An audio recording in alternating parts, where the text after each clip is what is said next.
नमस्कार विद्यार्थियों, गीता शर्मा क्लासेस में मैं आपका स्वागत करती हूँ। आज मैं आपके समक्ष कक्षा 12 की पाठ्य पुस्तक आरोह भाग 2 में संकलित कविता गज़ल लेकर उपस्थित हूँ, जिसके कवि फिराक गोरखपुरी जी हैं। फिराक गोरखपुरी की रुबाइयाँ यदि आपने अभी तक नहीं पढ़ी हैं तो डिस्क्रिप्शन में दिए लिंक को क्लिक करके उसे पढ़ सकते हैं। रुबाइयों की तरह फिराक की गज़लों में भी हिंदी समाज और उर्दू शायरी की परंपरा भरपूर है। इस गज़ल में दर्द और पीड़ा के साथ साथ शायर की ठसक भी अंतर्निहित है। गज़ल का सार कुछ इस प्रकार है। इस गज़ल के माध्यम से कवि फिराक गोरखपुरी जी कहते हैं कि लोगों ने हमेशा उस पर कटाक्ष किए हैं और साथ ही उसकी किस्मत ने भी कभी उसका साथ नहीं दिया।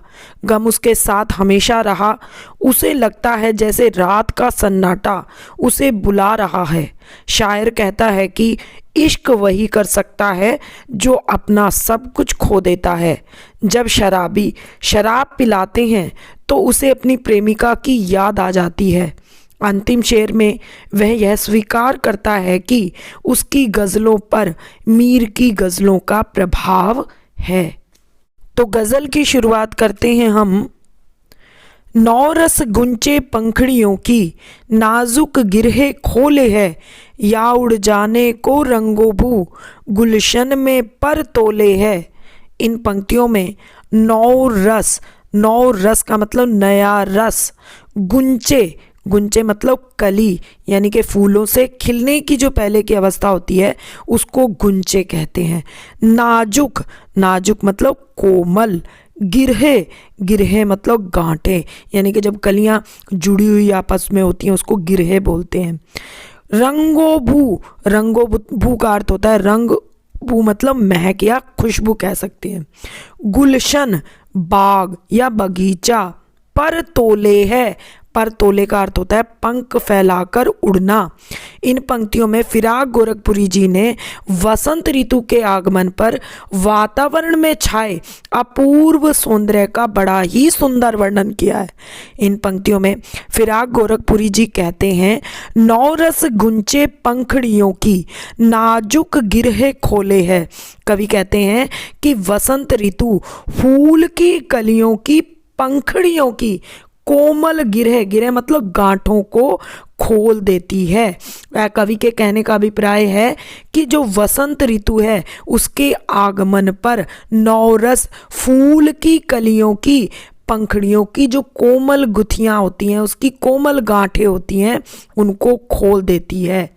या उड़ जाने को रंगोबू गुलशन में पर तोले है, या ऐसा प्रतीत होता है जैसे बाग में खिले हुए फूलों के रंगों की जो खुशबू है, जो महक है, वो उड़ जाने के लिए मानो अपने पंखों को खोल रही हो। अर्थात कहने का भाव है कि वसंत ऋतु के आते ही जो पूरे बाग में क्या होता है, फूल ही फूल खिल जाते हैं और उसमें संपूर्ण जो वातावरण होता है उसमें फूलों की खुशबू, उनकी महक सारे वातावरण में फैल जाती है। दूसरे शेर में तारे आंखें झपकावे है, जर्रा जर्रा सोए है, तुम भी सुनो ओ यारो, शब के सन्नाटे कुछ बोले है। इन पंक्तियों में जर्रा जर्रा का अर्थ होता है कण कण, जर्रा जर्रा कण कण। शब का अर्थ होता है रात्रि, रात या रजनी। सन्नाटे का अर्थ होता है मौन या चुप्पी। इन पंक्तियों में फिराक गोरखपुरी ने रात्रि में तारों के टिमटिमाते सौंदर्य का चित्रण किया है। कवि फिराक गोरखपुरी जी कहते हैं कि रात्रि के गहन अंधकार में प्रकृति का जो कण कण होता है वो सोया रहता है। संपूर्ण वातावरण में सन्नाटा छाया रहता है, चुप्पी छाई रहती है, लेकिन इस गहन अंधकार में भी तारे टिमटिमाते रहते हैं। अर्थात रात्रि में गहन अंधकार में टिमटिमाते तारे हमें निस्वार्थ भाव से परोपकार और सेवा करने की प्रेरणा देते हैं। अपनी आंखें झपका कर वह अपूर्ण सौंदर्य को प्रस्तुत करते हैं। कवि लोगों को संबोधित करते हुए कहते हैं, तुम भी सुनो ओ यारो, सबके सन्नाटे कुछ बोले हैं।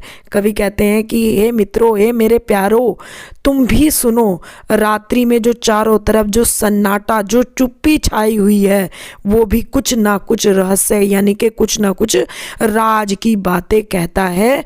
वो उसे तुम ध्यानपूर्वक सुनो। अगले शेर में, हम हो या किस्मत हो हमारी, दोनों को एक ही काम मिला। किस्मत हमको रो लेवे है, हम किस्मत को रो ले हैं। इन पंक्तियों में किस्मत का अर्थ होता है भाग्य, एक ही प्रकार का। इन पंक्तियों में फिराक गोरखपुरी जी कहते हैं कि इस संसार में आलसी मनुष्य और उसकी किस्मत दोनों का एक समान स्वभाव होता है। आलसी व्यक्ति और उसकी किस्मत को एक ही काम मिलता है, वह समय समय पर किस्मत को रो लेता है और किस्मत उसको रो लेती है। कवि का अभिप्राय है कि इस संसार में आलसी आदमी अपनी किस्मत पर रोता रहता है और किस्मत उसे रोती रहती है। वह अपना कर्म सत्य, निष्ठा और परिश्रम से नहीं करता, आजीवन किस्मत के सहारे होकर उसे ही वो दोष देता रहता है।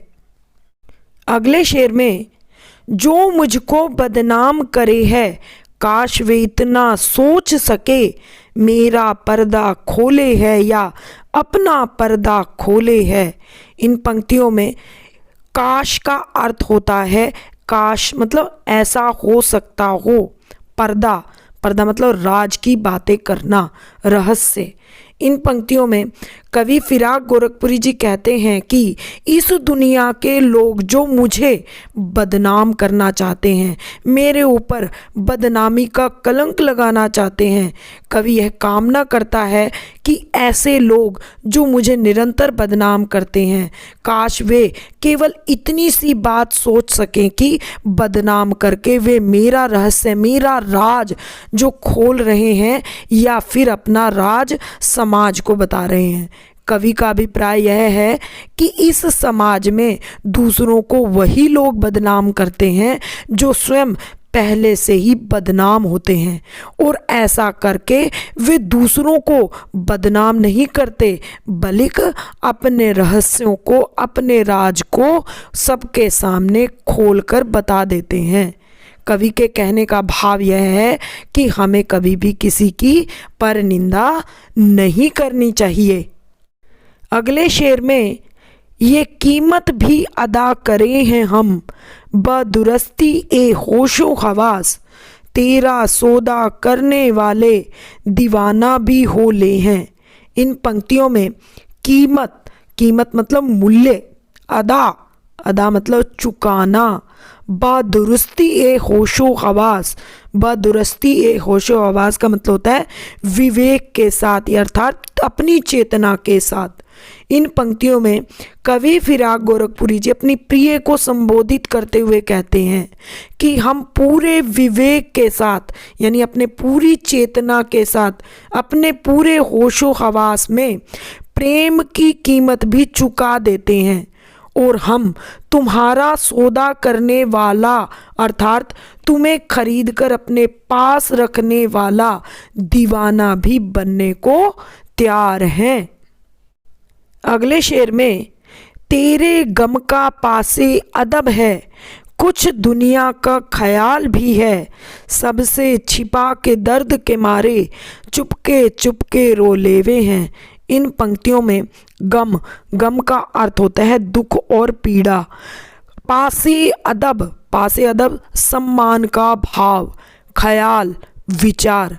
इन पंक्तियों में कवि ने हृदय में स्थित प्रेम की पीड़ा का वर्णन किया है। कवि फिराक गोरखपुरी जी अपनी प्रिय को संबोधित करते हुए कहते हैं कि मैं तेरे हृदय में स्थित पीड़ा का तकलीफ का सम्मान करता हूँ।